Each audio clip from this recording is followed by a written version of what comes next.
আসসালামু আলাইকুম আ রহমতুল্লাহি ওয়া বারাকাতুহু।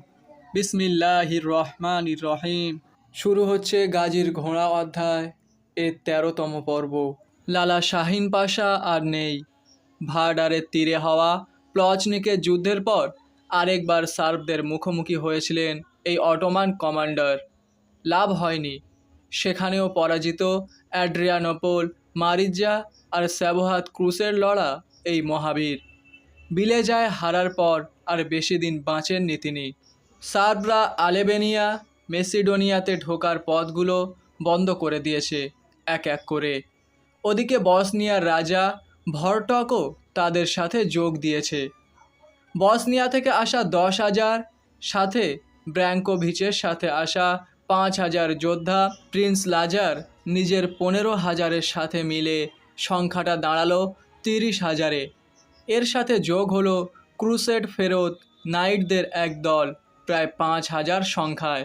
একে একে অটোমানদের ইউরোপে ঢোকার সব পথ বন্ধ করে দিয়ে তারা এগোতে থাকলো মেসিডোনিয়ার ভেতর দিয়ে। জবাবে দ্রুত ব্যবস্থা নিলেন মুরাদ। 2 সন্তানসহ তিনি তার বাহিনী নিয়ে দ্রুত রওনা হলেন ফিলিপোপলিস থেকে বুলগেরিয়া হয়ে মেসিডোনিয়ার দিকে। মেসিডোনিয়াতে এসে তিনি বুঝলেন তিনি আসলে একটা ফাঁদে পড়ে গেছেন। পূর্বে পাথুরে পর্বতমালা, খাবার পানির অভাব সেদিকে। পশ্চিমে উত্তরে যেদিকেই যাবেন শত্রুর স্ট্র্যাটেজিক কন্ট্রোল প্রতিটি এলাকা। খুব বেশি সৈন্য যে আনতে পেরেছেন তাও নয়, যদিও সংখ্যাটা তখনও সার্বদের চেয়ে বেশি।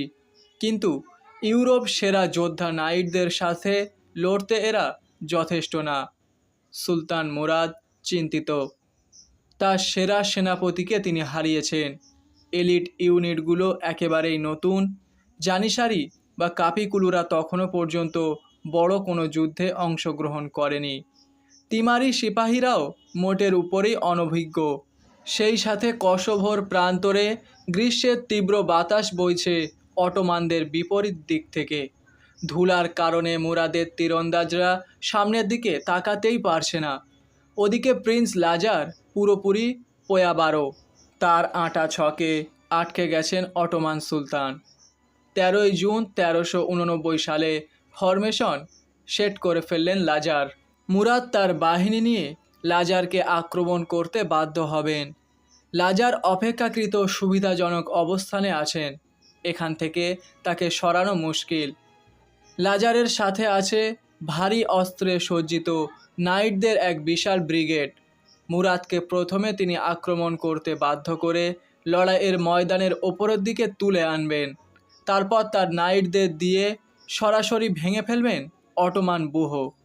তার লেফট ফ্ল্যাঙ্ক আটকে রাখবে অটোমান হেভি ক্যাভালারি ইউনিটগুলোকে। আর নাইটদের ঠিক পেছন পেছন তিনি তার মূল বাহিনী নিয়ে এগিয়ে গিয়ে সোজা মুরাদের ঘাড়ে কোপ বসাবেন। 14ই জুন গভীর রাতে কসোভোর ময়দানের দক্ষিণে গাঁড়া তাঁবুতে বসে সুলতান মুনাজাত করছেন। হে আল্লাহ, আমি সারা জীবন তোমার ইসলামের পতাকাকে কাফিরদের বিরুদ্ধে উঁচু রেখেছি। বারবার জীবন বাজি রেখেছি তোমার বান্দাদের জন্য। আজ এই শেষ বয়সে এসে আমি তোমার কাছে বিজয় ভিক্ষা চাই। আমার কোনো ক্ষমতা নেই এই শক্তিশালী শত্রুর বিরুদ্ধে জয়লাভ করার। যদি তুমি সাহায্য না করো, হে প্রভু, যে বাতাস শুধু তোমার ইচ্ছায় প্রবাহিত হয় তাকে তুমি আমাদের অনুকূলে ঘুরিয়ে দাও। হে আল্লাহ, এই ময়দানে তুমি কাফিরদের বিরুদ্ধে ইসলামকে জয়ী করে দাও। এই জয়ের জন্য যদি আমাকে জীবনও দিতে হয় মালিক, আমাকে তাহলে তুমি শহীদ হিসেবে কবুল করে নাও। ঘন্টার পর ঘন্টা জায় নামাজে বসে কাঁদলেন সুলতান মুরাদ। ফজরের আজান শুনে উঠে গেলেন তিনি।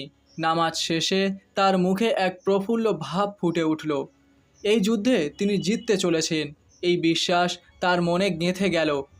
কসোভোর ময়দানে উত্তরে সার বাহিনী পজিশন নিয়েছে। মাঝে প্রিন্স লাজার, ডানে ব্র্যাঙ্কোভিচের অশ্বারোহী বাহিনী, বামে বসনিয়ান ভুকোভিচের ইনফ্যান্টিভিটিশন। একদম সামনে নাইটদের ইউরোপ কাঁপানো হেভি ক্যাভালারি ব্রিগেড। অটোমানদের ব্যূহের একেবারে শুরুতেই আছে বাইজেন্টাইন সাম্রাজ্যের আমিরাত থেকে আনা 5,000 তীরন্দাজ। এদের কাজ ঝাঁকে ঝাঁকে তীর মেরে শত্রুর আক্রমণের প্রথম ও তীব্রতম ধাক্কাটা হজম করে নিয়ে শত্রুর শক্তি কমিয়ে আনা, যাতে সেন্টারে থাকা ইউনিটগুলোর আক্রমণ সহজ হয়।